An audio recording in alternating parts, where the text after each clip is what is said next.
It's the morning of June 12th, 1962, on Alcatraz Island in San Francisco Bay. So we've got three prisoners, Frank Morris, John Anglin, and his brother Clarence. At 7 a.m. roll call one day, they don't respond. So a guard goes to check on all three of them.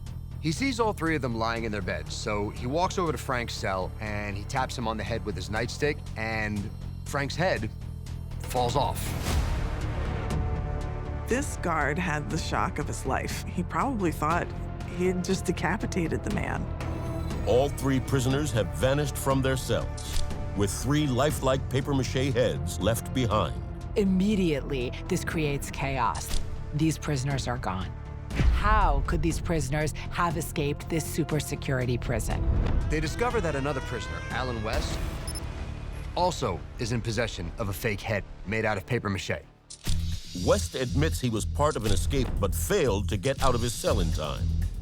In exchange for leniency, he agrees to tell investigators exactly how his fellow inmates did the impossible. It's amazing that these three men were even able to get out of the prison complex itself. Alcatraz had the reputation of being the most secure prison in the country. Even if you do get out of Alcatraz, you still have to contend with 6 watchtowers as well as a 20-foot fence with barbed wire. And if by some miracle you make it over that as well, you still are dealing with the dark and turbulent waters of the San Francisco Bay. Frank Morris and the Anglin brothers came to Alcatraz with a long history of escapes. Frank Morris is a career criminal, a very good one, too. He'd been in and out of the system since the age of 13, mostly for robbery charges. He was such an accomplished escape artist that some people referred to him as the Houdini of the prison system because he had successfully escaped from so many facilities before being sent to Alcatraz. John and Clarence Anglin, they were from the Florida, Georgia area. They were career criminals. They had robbed a bank in Ohio with a toy gun. But they get sent to Alcatraz because they were trying to escape Leavenworth Prison. But according to the testimony Alan West gives, West is the mastermind behind this plot. As West tells investigators, they first needed a way out of their cells and into the maintenance corridor behind. Looking inside of a cell on Alcatraz, there's only a few features, and one of them, right below the sink, is an air vent. Because of the deterioration of the facility and salt water wreaks havoc on concrete, they were able to fashion spoons and be able to just basically scrape away the concrete around this vent. They work at night, standing guard for each other, and devise a way to cover up their handiwork. Because these men would be widening their vents, they couldn't just leave holes in the back of their cells. West secures green paint from his prison job, and he shows the other prisoners that there's a way to kind of repaint around the vent as they remove it. It requires a lot of patience because the guards go around and do hourly checks. Later on, what they do is they start to create papier-mâché vents as sort of a cover for the holes that they're creating. If you looked at it from the cell, you're only a good 9 feet away. You just look at it, it looks like the regular vent that was there in the first place. Morris and the Anglins finally make their way through the hole for the first time, and they make their way to the top of the cell block through that maintenance hallway by climbing up pipes to take a look at the vent that West has picked out for the escape. But when they get to that vent, they realize that they have a problem. The vent is bolted into place. The escapees will need time out of their cells over weeks and even months to file down the bolt securing the roof vent. But they face regular nightly checks by the guards. So, to convince the guards they're still in their cells, the escapees design fake heads for their prison beds. The dummy heads have been fashioned out of anything that these three men could have gotten their hands on. They're papier-mâché, but they're also soap. They're also cement. For the finishing touch on those papier-mâché heads, Clarence Anglin takes real live human hair clippings from the barber shop and pastes them to the top of the heads. The fake heads give the escapees the time they need out of their cells to file down the bolt and gain access to the roof. But getting out of the building is only half the plan. They also have to figure out a way to the shore. The escapees come up with an ingenious plan to turn prison rain jackets into an inflatable raft and several life preservers.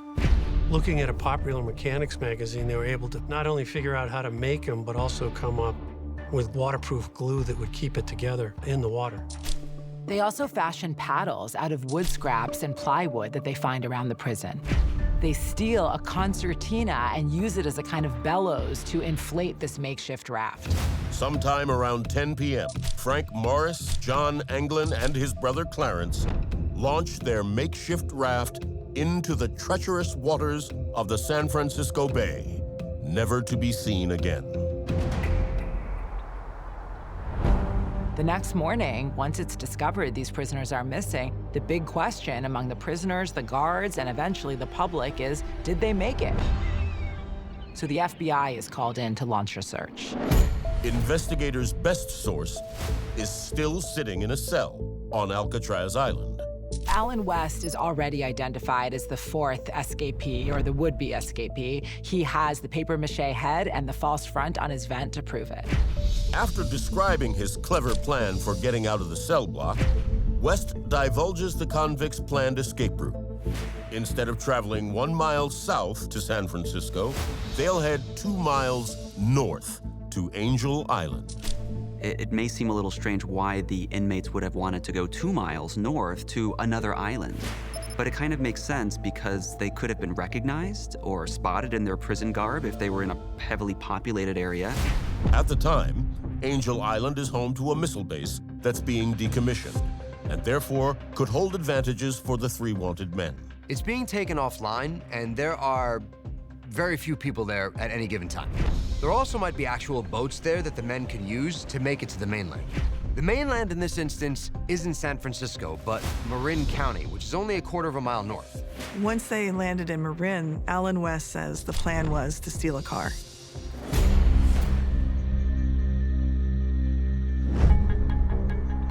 While searching the waters around Angel Island a few days after the escape, investigators discover a crucial clue that could line up with the testimony of Alan West. There was a sealed packet made out of the rubber raincoats, so obviously none of the water would get in. They were able to confirm that they belonged to the Anglins because they had many Anglin family members, some pictures of the family members. Investigators also find another clue off of Angel Island, a makeshift wooden paddle, just like the one Alan West described. December 31st, 1979. More than 17 years after the escape, the FBI officially closes the case. The file is handed over to the U.S. Marshals in the event any new leads come up. The case remains dormant until 2003. U.S. Marshal Michael Dyke decides to just poke around and see if this famous story, if he might be able to add something to it.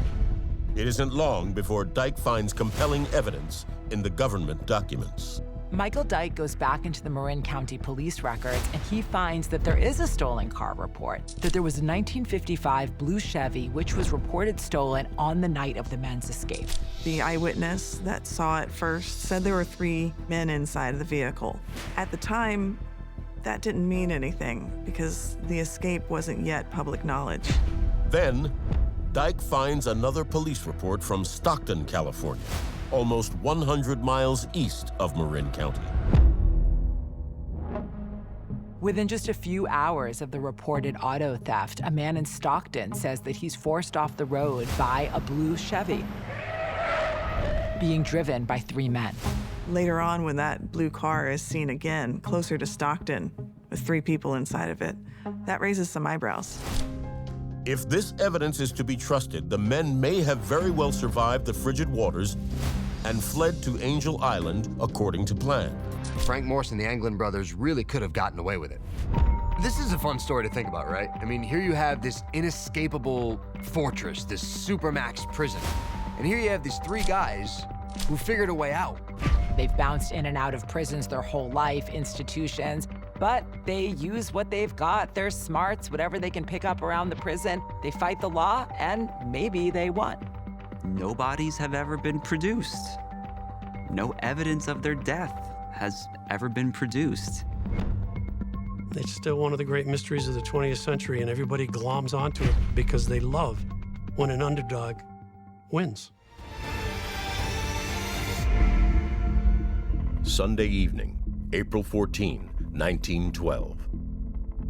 Under the command of Captain Edward J. Smith, Titanic is just past the midpoint of her journey to New York. Steaming at nearly full speed, she's scheduled to arrive on time Wednesday morning at White Star's Pier 59 along Manhattan's west side. 9 other ships are also traversing the North Atlantic, heading west and east along the same shipping lanes. But just south of the Grand Banks, the ice field looms, 4 miles wide and extending north and south as far as the eye can see. As each ship hits the danger zone, they sound the alarm.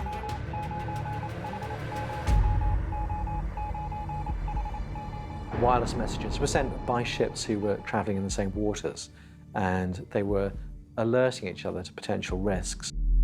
They thought it was dangerous, and they let the other ships know around them. We know the Titanic received these messages. We know they acknowledged some of these messages too. It should have been taken seriously. The Marconi messages not only reveal where the ice is, they also contain important details on how big and dangerous the icebergs are. Kristen Seremgard is the commander of the International Ice Patrol. She's familiar with the types of icebergs the ships might have reported. There's flows formed from frozen seawater. There's a growler, which is about the size of a piano. And then all the way up to what we call a very large iceberg is over 200 meters.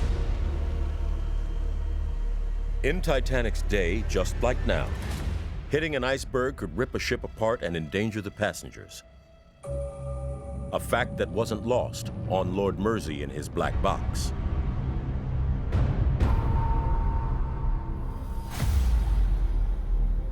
Inside his journal, Mersey hones in on 2 specific ice warnings that reached Titanic. 2 vessels informed her: icebergs, growlers, flows. Lord Mersey drew some images, things that the Titanic clearly would have passed on its way to the big monster iceberg. That also should have given the Titanic some pause. It would have warned them that things were getting bad. Lord Mersey also scribbles down that the temperatures were falling, and that this to indicate ice. And then, finally, and perhaps most crucially, he notes and underlines no reduction of speed. This was obviously very significant for him. Quite understandably, he was asking the question, why didn't they slow down? If we didn't have this journal, we wouldn't have known that Lord Mersey was taking in all this information and clearly recognized the problems. It was getting more and more towards criminal negligence in this case. Historians have spent countless hours deliberating this question. Why didn't Captain Smith slow down? One theory centers around the behavior of one of Titanic's most influential passengers, J. Bruce Ismay. Ismay was the chair of the White Star Line. It was his role to run it and grow it into the 20th century. On White Star's pride and joy, Ismay reigned supreme, hobnobbing with wealthy passengers and keeping tabs on Captain Smith and his crew. Ismay is on deck around 2 p.m.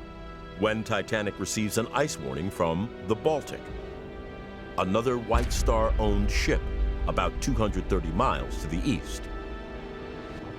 What happens next would give fodder to a century of conspiracy theorists. And it's a moment Lord Mersey also focuses on. There was a paper-ridden Marconigram delivered to Captain Smith that he showed to Bruce Ismay, that Bruce Ismay took, stuck into his pocket, Why did Captain Smith give Bruce Ismay the telegram? Mersey references Ismay's own testimony from the British inquiry. On page 222, Ismay underlined, Captain handed me the Baltic message, which Ismay held on to for a while. So this is obviously quite significant for Lord Mersey.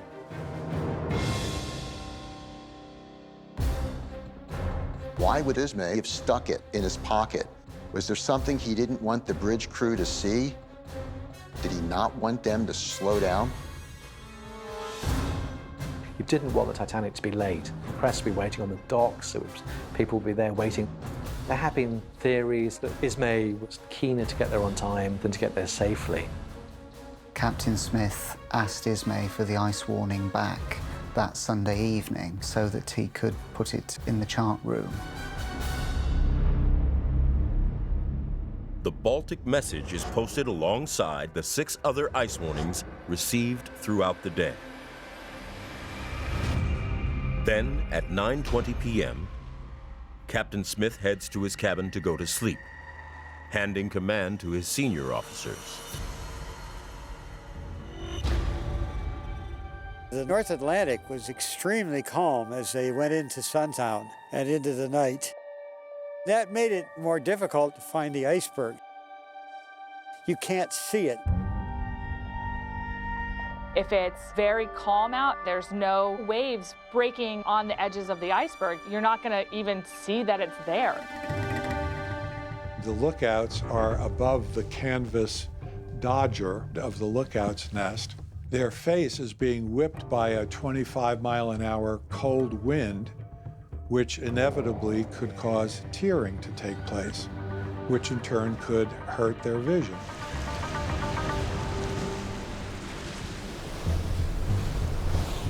At precisely 11:39 p.m., Crow's Nest lookout Frederick Fleet spots the gigantic dark mass.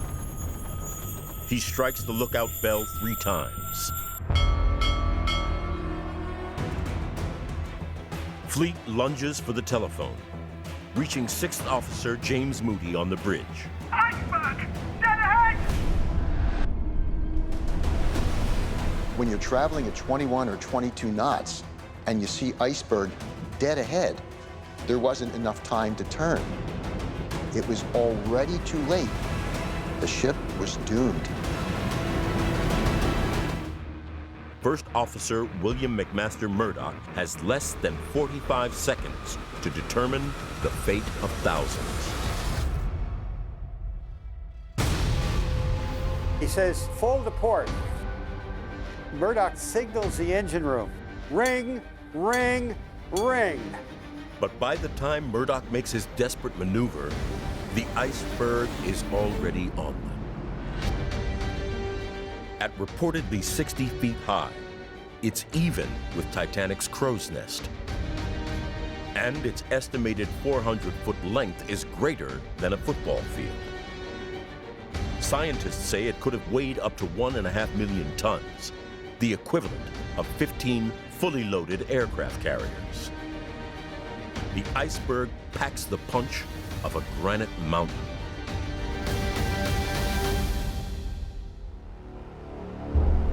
When you compress carbon under pressure, you get this very strong diamond.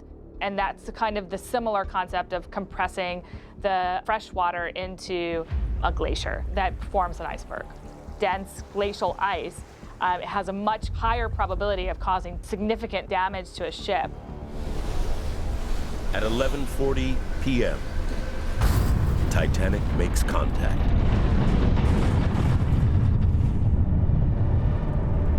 The iceberg scrapes along her starboard side for 8 seconds,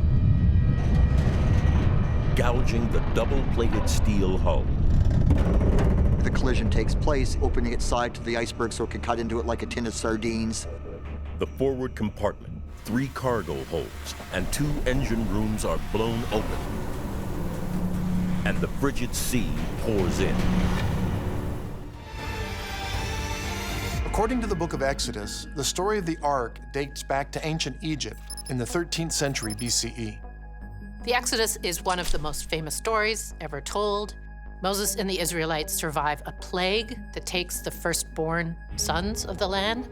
Moses leads the Israelites out of the land of Egypt, and they move across the Red Sea, where the waters miraculously part when he holds up his magical staff.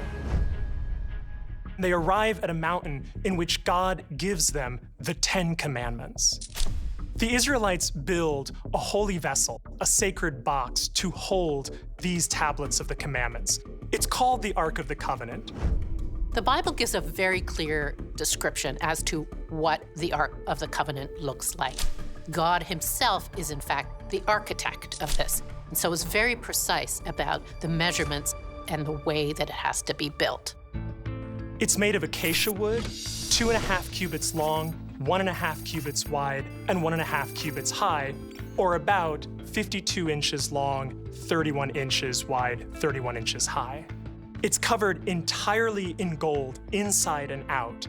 It has 4 gold rings on which poles are attached for it to be carried. Finally, it's topped off with an ornate gold lid that has 2 sculptures of cherubim on top. According to the Old Testament, the Israelites carry the ark for 40 years, wandering through the desert. Along the way, it displays great power. Eventually, the ark is brought to Jerusalem, where King Solomon builds the first Jewish temple at a place called the Temple Mount. He houses the ark inside within a special room called the Holy of Holies. The temple is completed by around 950 BCE, and for 4 centuries, the ark in the temple becomes the center, the sort of thrumming heart of the Kingdom of Israel.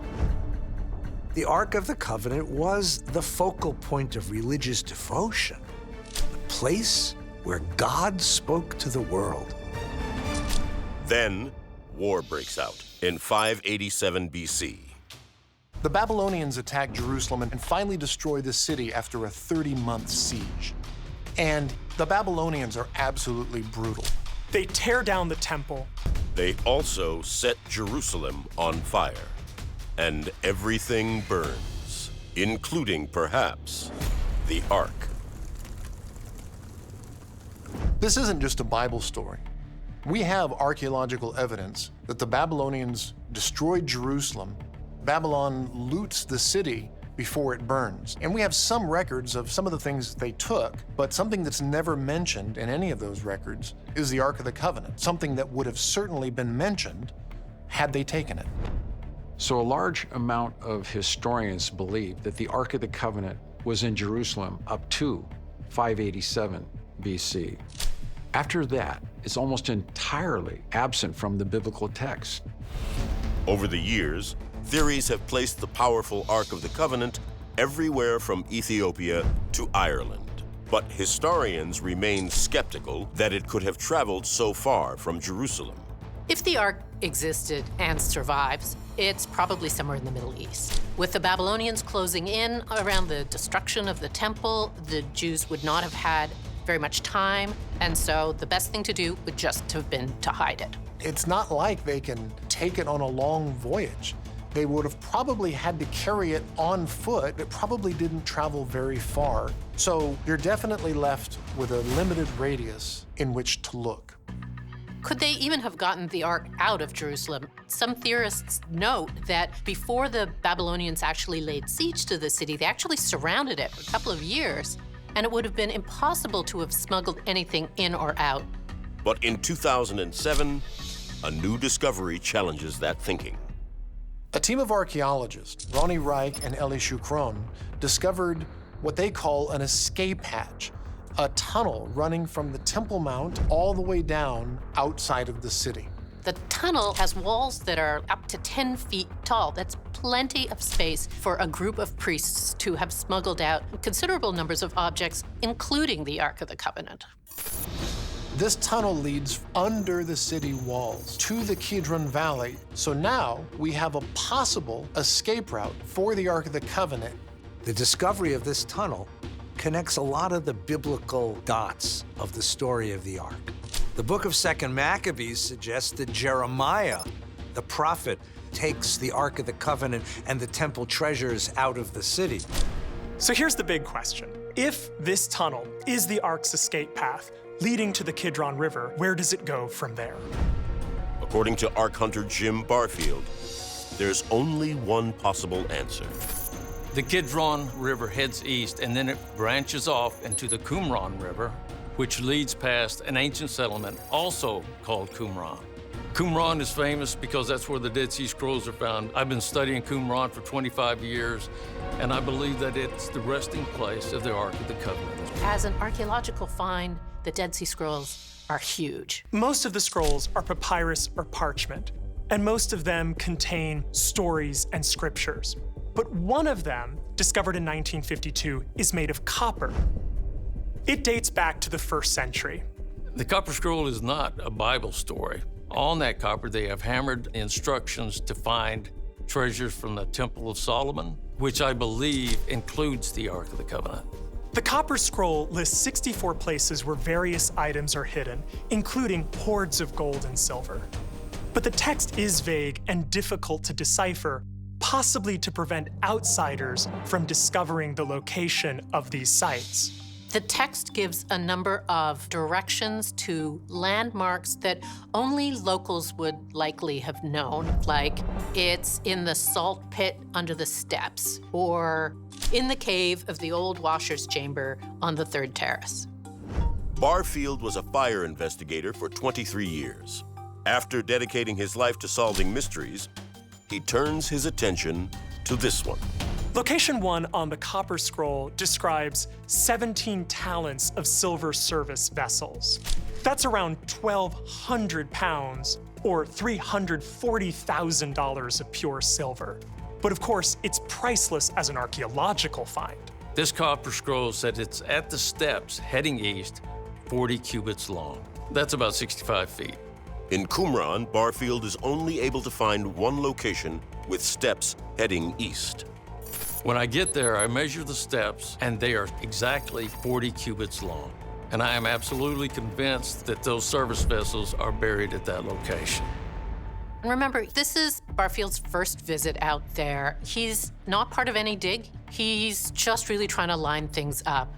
Next, Barfield turns his attention to finding location number 2.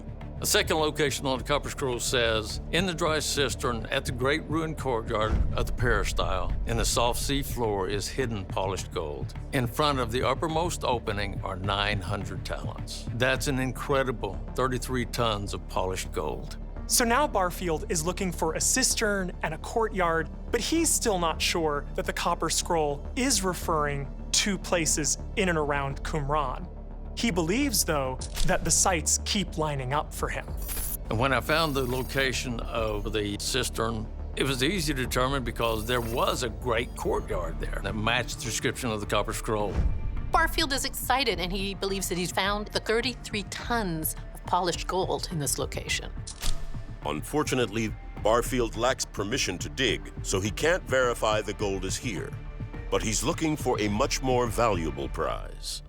Locations 1 and 2 are lining up, but my ultimate goal is to find location number 3, which could hold the temple treasures of King Solomon and the Ark of the Covenant. The copper scroll describes this location as being at the north end of the Hill of Kohlit. Whatever the ancient Jews used to refer to as the Hill of Kohlit, it's been lost to the sands of time. I realized that the hill couldn't be within Qumran because there's no hills within the ruins of Qumran, but there are several nearby. Barfield studies satellite imagery to identify a potential candidate for the Hill of Kohlit. Not only does Barfield find a hill that seems to match, when he gets there, there appears to be a cave that's sealed shut. To him, it doesn't look like a natural rock formation. He believes the cave's location may also be a clue. When I looked at this location on my map, locations 3, 2, and 1 were in a perfectly straight line. It was as if whoever wrote this document was leading me to this specific location. Barfield is eager to prove this cave is hiding something. I decided that I would take a sample of this stone and sent it off to a lab in Skokie, Illinois, where we had it examined. And they find that it is man-made mortar in a common mixture and formula from that time frame. Why would somebody seal a random hill with concrete? So James Barfield takes all of this evidence and requests the permission of Israeli authorities to conduct a dig. They don't go that far, but they do allow him to return in 2014 with a parliamentary delegate named Moshe Feiglin. This time, he's able to bring in more advanced equipment. What we decided to do was buy an industrial metal detector. Before I went back, we took that metal detector and I buried 30 pounds of silver in my front yard to get a baseline to make sure that what we were seeing, we could judge it against whatever we might find at Qumran. Back in Qumran, we scanned the courtyard of the peristyle, and as we got close, we just clipped the edge where the 33 tons of gold were buried, and the readings just went off the charts. And when we get to location number 3, the metal detector confirms my suspicions that this is the mother lode. According to Barfield's results, the metal detector finds 5 times the amount of metal in location number 3 than the 33 tons of gold posited for location number 2.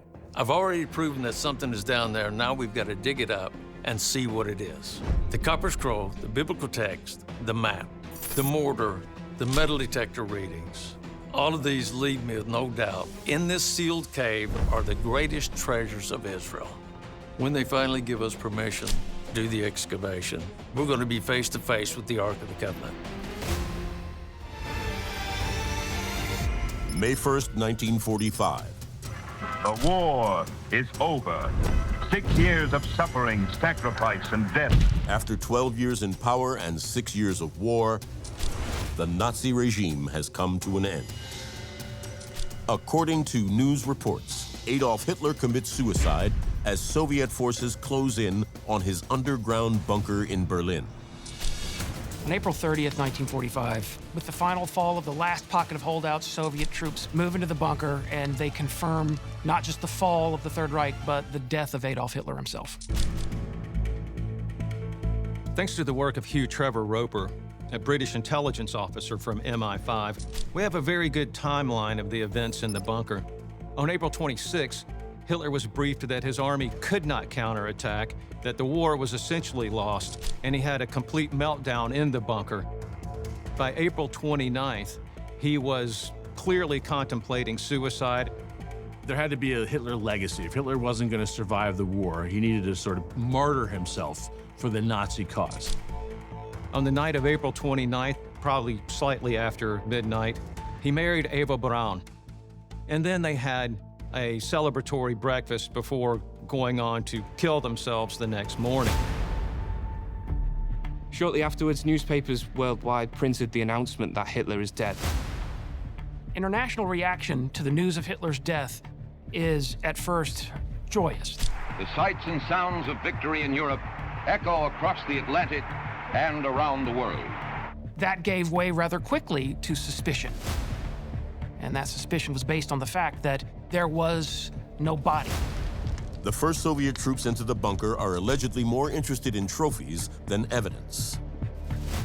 No one is treating Hitler's bunker the way that it should be treated.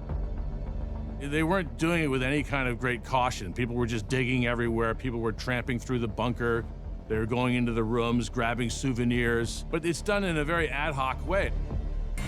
Despite the chaos in the bunker, the Soviets are initially confident that they have found the dead bodies of Hitler and Eva Braun.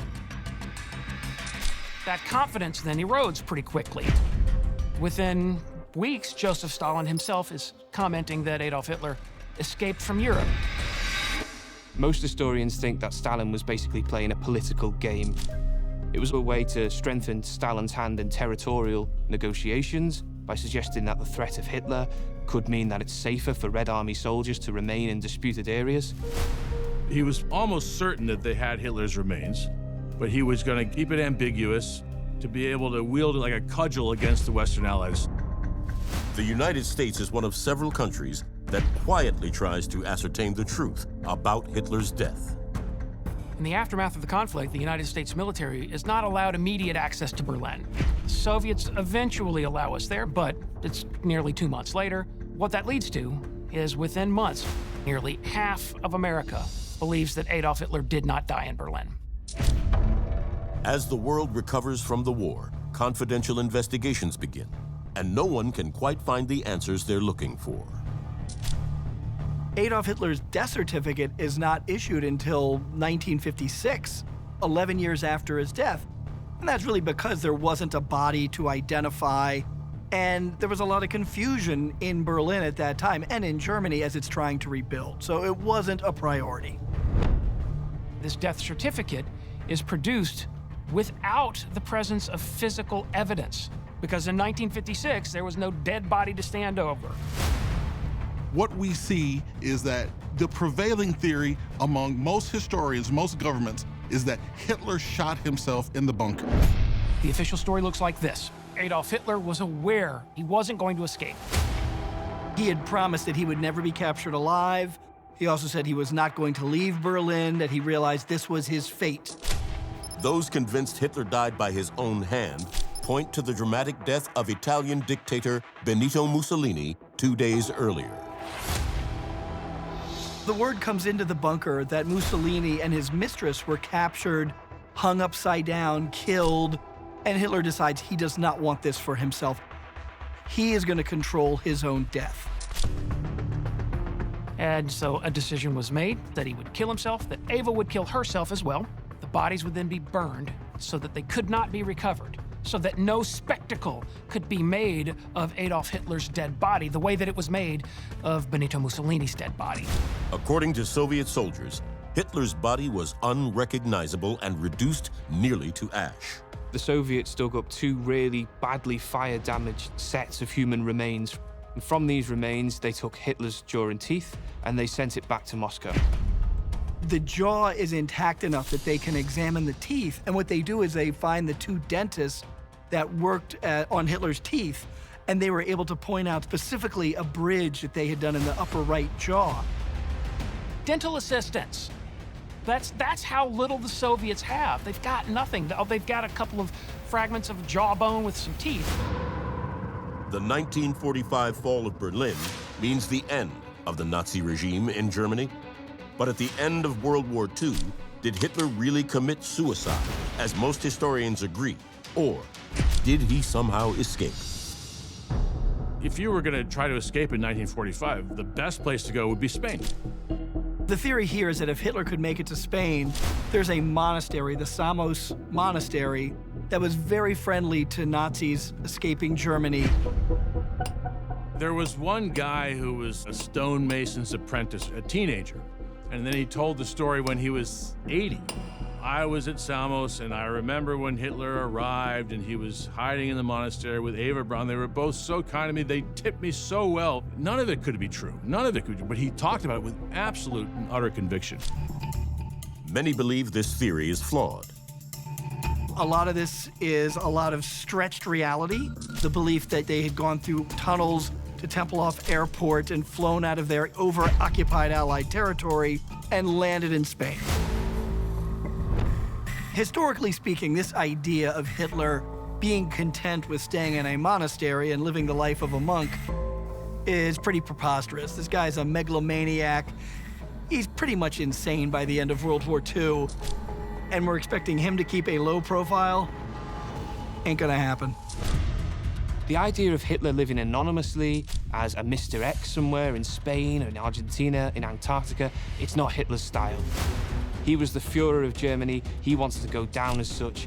And one of the reasons why he killed himself is because he wanted to avoid the shame of overthrow or surrender.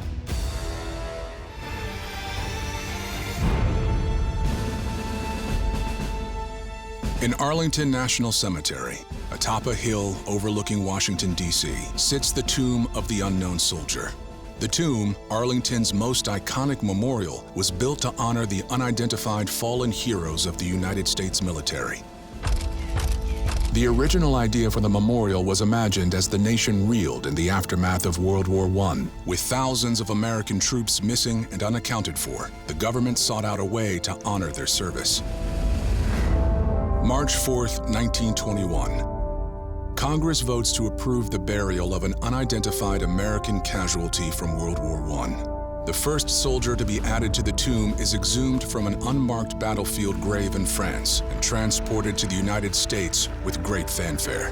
While the unknown soldier lies in state at the Capitol Rotunda for 2 days, over 90,000 people visit him to pay their respects before he is moved to his final resting place, the newly built Tomb of the Unknown, housed within the Memorial Amphitheater in Arlington National Cemetery.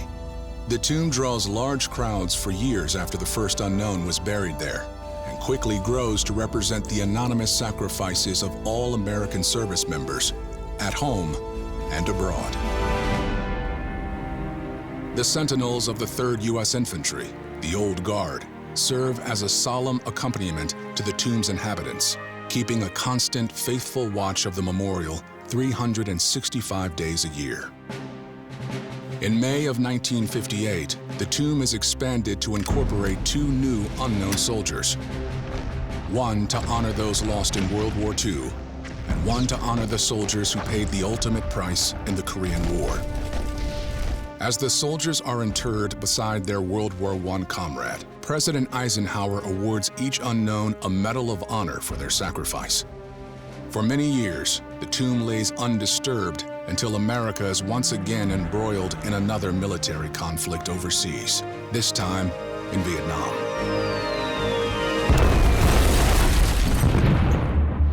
Despite the controversy surrounding the Vietnam War, President Ronald Reagan bows to public pressure and inters a Vietnam unknown to the tomb in 1984. Reagan eulogizes the unknown with a promise that the government would never stop the search for those missing in action and never cease in its efforts to grant Gold Star families closure. But the internment of the Vietnam unknown will go on to become one of the U.S. military's most controversial and long-running cases of mistaken identity. In the years following the interment of the Vietnam unknown, scientific progress opens new avenues to solving the mysteries of the soldiers designated missing in action. Military families across the country are given new hope in finding those that have been lost. The Blassies are among these families. After being told their missing son was shot down in Vietnam, they receive no further information on whether his body is ever recovered, and his final whereabouts remain a mystery to them. However, the truth turns out to be much more complicated and will go on to dominate headlines across the nation. First Lieutenant Michael Joseph Blassie graduates from the United States Air Force Academy in 1970. Blassie learns to pilot A-37s on Columbus Air Force Base in Mississippi before he is deployed to Vietnam. In just under 4 months in combat, Blassie flies over 130 successful missions as a member of the 8th Special Operations Squadron. On the morning of May 11th, 1972, Blassie departs on his 138th and final mission. Blassie takes off from an American base in Bien Hoa in an A-37 Dragonfly and heads towards an enemy artillery outpost on the outskirts of An Loc. Blassie's mission falls on the 28th day of the Battle of An Loc, an extended operation that will end up taking the lives of over 10,000 U.S. soldiers. One of those soldiers is Michael Joseph Blassie. Shortly after striking his target, a burst of tracer rounds is seen approaching Blassie. His plane is hit and begins streaming fuel. No distress call is transmitted. After flying a short distance, the aircraft flips over and explodes on impact in enemy territory. Dispatched recovery teams are not able to reach the body due to what one service member describes as a murderous hail of fire from enemy forces. As a result, Blassie's body is not recovered by American troops. While this story is included in the official report on the final whereabouts of Blassie's remains, the unanswered questions surrounding his disappearance loom larger. The report on Blassie's disappearance concealed a series of unfortunate missteps that led to his critical misclassification as unknown. Nearly 6 months after the downing of Blassie's plane, a South Vietnamese patrol locates the crash site. After searching the site, they find the remains of his body and enough personal effects, including his ID card, to verify his identity. A contemporaneous radio log from the patrol at the time identifies him and reports the recovery. His personal effects and remains are given to the Saigon mortuary with specific notations stating that they are believed to be Lieutenant Blassie's. From Saigon, his remains travel to a recovery camp in Thailand before making their way to the Army's Central Identification Laboratory in Hawaii. In transit, his wallet and ID are either lost or stolen. The Army laboratory uses a controversial and inaccurate technique to analyze Blassie's remains. The method, which has since been invalidated by the scientific community, incorrectly estimates that the 6 bones recovered from the crash site could not belong to someone of Blassie's age and height at the time of his death. Furthermore, a test on a single hair found with a portion of his flight suit yields a different blood type than Blassie's. As a result, the chain of custody documents attached to Blassie's remains and effects are overruled, and the bones are reclassified as a designated unknown. In 1984, President Reagan and Congress decide to inter a Vietnam unknown. The remains that are chosen are in fact those of Lieutenant Blassie. 10 years pass. In 1994, due to thorough research by a former Green Beret, the Blassie family is alerted to the possibility that Michael's remains have been recovered. After privately deliberating for years, the family decides to issue a public demand for a DNA test on the Vietnam unknown. A thorough internal review is commissioned by then Secretary of Defense William Cohen. The investigation unearths the inventory of items from the Saigon mortuary that were initially paired with the remnants. This compelling evidence, combined with sensational media coverage, leads Cohen to exhume the remains of the Vietnam unknown and order a DNA test. To quote Blassie's sister, Air Force veteran Colonel Patricia Blassie, "He's not identified, but he isn't unidentifiable." The DNA test confirms their suspicions, and the Vietnam unknown's identity is no longer a mystery. Parts of Blassie's flight suit and safety gear are discovered in the casket and given to his family, who are finally granted closure over 2 decades later.